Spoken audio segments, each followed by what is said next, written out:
Following a sport, any sport, can be a time-consuming thing, and those recently invested in the NBA and NHL postseasons may find, now, that it's the middle of June and they haven't paid an inkling of attention to the 2018 Major League Baseball season to date. For the win is here for you. Here are 9 things to know about what's happening in baseball this year. 1.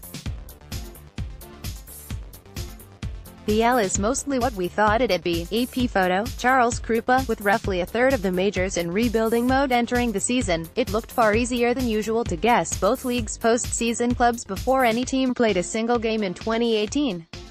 And in the American League, what was widely expected has largely played out. The Yanks and Red Sox are neck and neck for the lead in the East, and the Indians have a comfortable cushion in the otherwise moribund AL Central. The West is a bit more interesting, as both the Mariners and Angels, reputed as possible but not certain contenders coming into the year, have performed well. But the Astros still appear the obvious favorite to ultimately take the pennant. Run differential suggests Houston is a bit unlucky to be tied with Seattle at this point in the season, and the Astros' remarkable depth better positions them to patch holes as the year goes on. 2.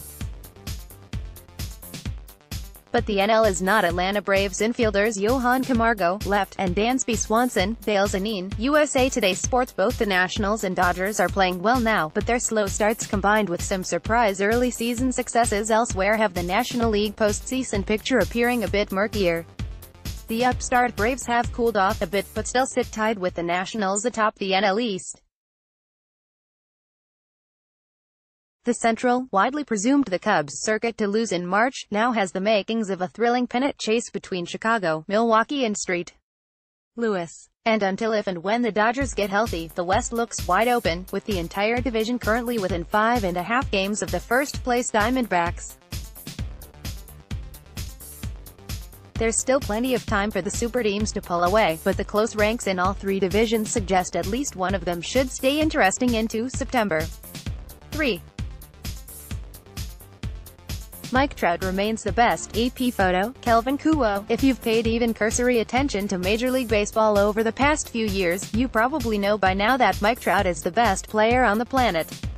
Trout has only further cemented that title this season, building on the offensive improvement he showed in his injury-curtailed 2017 to lead the majors in home runs, walks and WAR entering play Tuesday.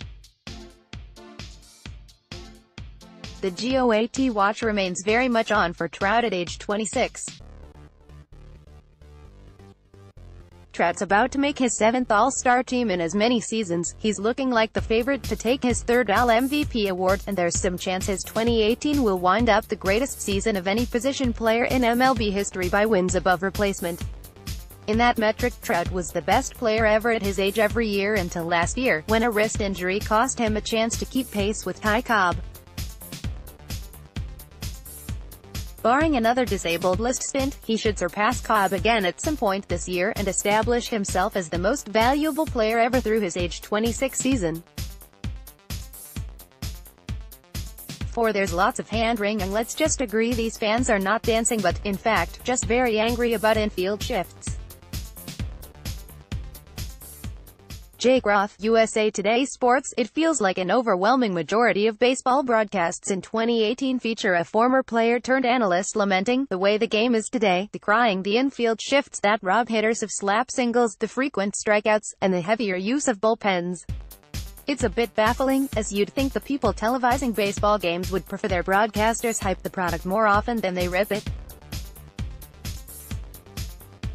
But, undoubtedly, the changes are real. There are decidedly fewer balls in play in Major League Baseball in 2018 than ever before, and it's hard to blame anyone if their aesthetic preference is for more of the randomness that comes with batted balls.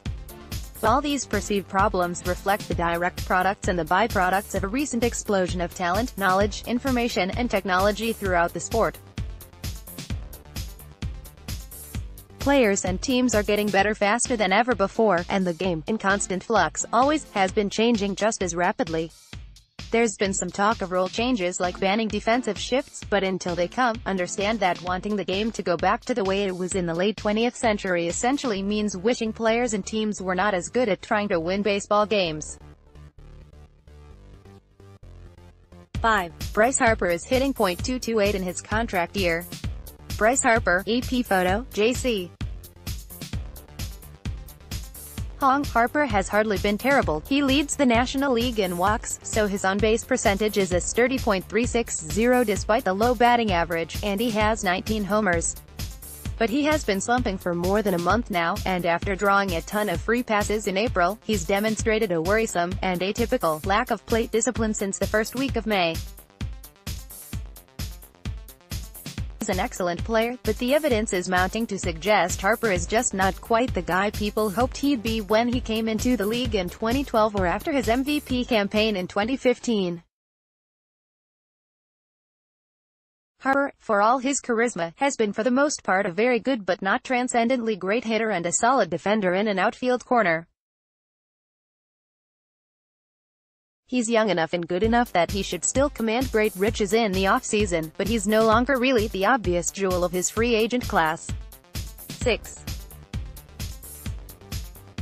And Manny Machado's playing his way into a bigger deal. Manny Machado, photo by Greg Fume, Getty Images. Like Harper, Machado has had some great seasons and some merely pretty good ones in the early part of his big league career.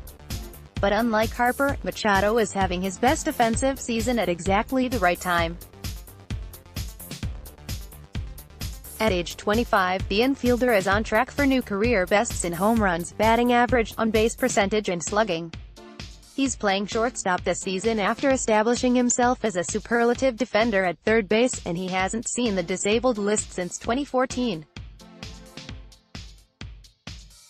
Add that all up and he looks like a safer bet and a more valuable player than Harper, if perhaps not quite as tantalizing a potential offensive force.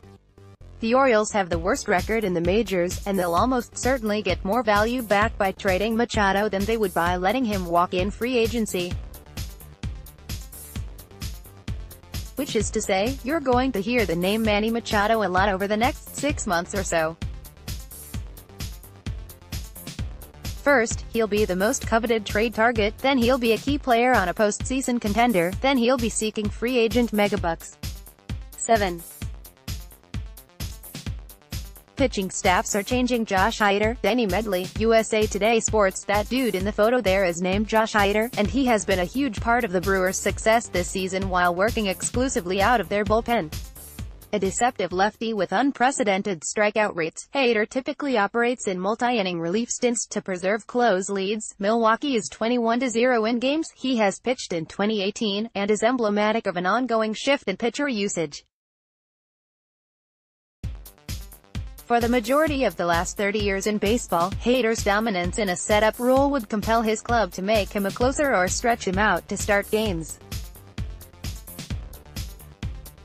But by win probability added, Hader has been the most valuable pitcher in the National League this season, edging out workhorses Max Scherzer and Jacob deGrom, both of whom have thrown more than twice as many innings. Here's part of what's happening. Teams recognize now that most starting pitchers struggle in their third and fourth times through an opposing batting order, so all but the best see quicker hooks. That leaves more middle and late innings to bullpen arms, and casts into the foreground the dominant type of setup reliever that was, until recently, frequently overlooked and undervalued. Where 5 years ago, the guy entering the game in the sixth to bail a starter out of a jam might very well be one of the worst pitchers on staff, now, increasingly, it's an unhittable fireballer hell-bent on striking out the planet. Hader's been on a tier of his own this season, but there are others out there like him, and more likely to come. Elsewhere, the Rays have looked to optimize matchups by starting games with openers, to pitch an inning or two before bringing in the guy who will shoulder the bulk of the load. It is this author's belief that we are only at the beginning of a complete paradigm shift in pitcher usage, and long-held customs like the five-man starting rotation and one inning closer will seem antiquated within 10 or 15 years. There's no replacing guys like Scherzer, deGrom, Corey Kluber, and Justin Verlander, who might give a team 200 dominant innings a season, so there's always going to be value in having a true ace. But you're better off using a variety of arms in 2-inning bursts than calling on a middling one for 7. Clubs understand that, and they're adjusting accordingly. 8. Shohei Ohtani is awesome, but now he's hurt. Shohei Ohtani, AP photo, Tony Gutierrez. If he weren't on the disabled list with an elbow injury, Shohei Ohtani would almost have to be the top item on any list like this one. If you missed it, the Angels landed the universally coveted two-way phenomenon this offseason, opened the season with Ohtani as both a starting pitcher and a regular DH, and saw him excel, improbably, in both roles. The 23-year-old hit the disabled list with a stellar .907 ops in 114 at-bats as a hitter and a 4-1 record with a 3.10 ERA and 9 starts as a pitcher.